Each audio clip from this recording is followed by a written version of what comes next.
دیکھیں کل جو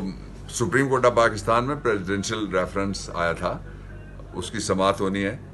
اور آج اس پریزیڈنشل ریفرنس میں ہم درخواست ابھی ڈالی ہے، ہم نے دائر کی ہے پاکستان تحریک انصاف کی طرف سے کہ اس کو فل کورٹ سنیں، اور اس کا سبب یہ ہے کہ جو شارٹ آرڈر آیا ہے سو موٹو کیس میں سپریم کورٹ آف پاکستان نے جاری کیا ہے، اس آرڈر کے اندر جو سوال یہاں فارمولیٹ کر کے صدر نے بھیجا تھا اس سے متعلقہ بھی آبزرویشنز ہیں، اس آرڈر پہ ہم ریلائی کر رہے ہیں۔ ایک دوسرا یہ ہے کہ یہ بنیادی سوال ہے اداروں کی انڈیپینڈنس کا، سب سے پہلے عدلیہ کی آزادی کا، انسٹیٹیوشنل آزادی کا، کہ عدلیہ کی آزادی میں کوئی مداخلت نہیں کر سکتا، اور separation of executive from the judiciary, یعنی ریاست کے جتنے دوسرے ادارے ہیں ان سے عدلیہ کو علیحدہ کر دیا جائے۔ یہ شرف فریدی کیس میں پرنسپل طے ہوا تھا۔ ہم نے سپریم کورٹ آف پاکستان کا آرڈر پرائم منسٹر صاحب نے اور پاکستان تحریک انصاف نے مانا ہے، لیکن اس میں ہمارا جو رائٹ آف ریویو ہے اس کو بھی ہم جب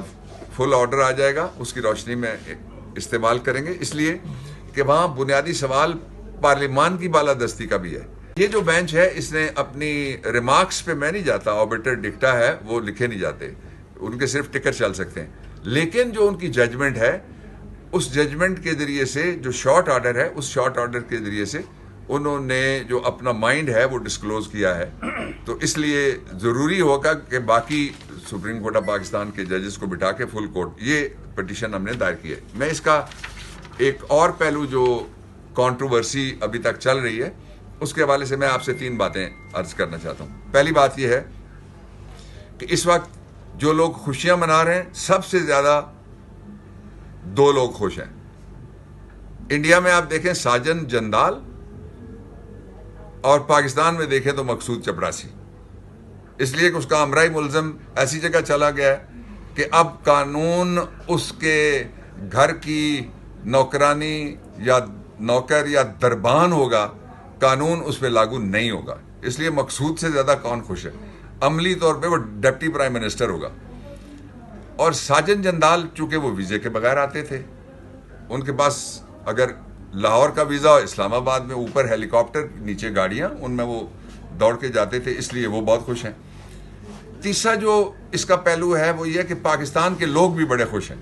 اور میں آج ایک بہت اہم اعلان کرنا چاہتا ہوں آپ کے ذریعے سے پاکستان کے لوگوں کے لیے کہ جو ہی یہ واپس آئیں گے تو سارے کے سارے بیگرز ہو جائیں گے اور چوزرز نہیں رہیں گے۔ میں آخری بات یہ کرنا چاہتا ہوں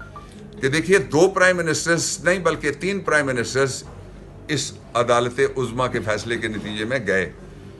ایک تھے یوسف رضا گیلانی، ان کو نکلوانے کے لیے جو کالے کوٹ کے پہن کے آیا تھا وہ دوسرا پرائم منسٹر تھا، وہ بھی گیا۔ جب دوسرے پرائم منسٹر گئے تو انہوں نے بھائی کے سرکاری انتظامات اور خرچے پر پورے جی ٹی روڈ پہ، گجرات کی وہ ماں ابھی بھی ان کو دیکھ کے روتی اپنے بیٹے کے لیے جو ان کی گاڑی کے نیچے آ گیا تھا۔ انہوں نے پورے جی ٹی روڈ پہ ایک ہی سوال قوم کے سامنے رکھا، مجھے کیوں نکالا؟ اب دوسرا پرائم منسٹر ہے، ان پہ کرپشن کا چارج تھا،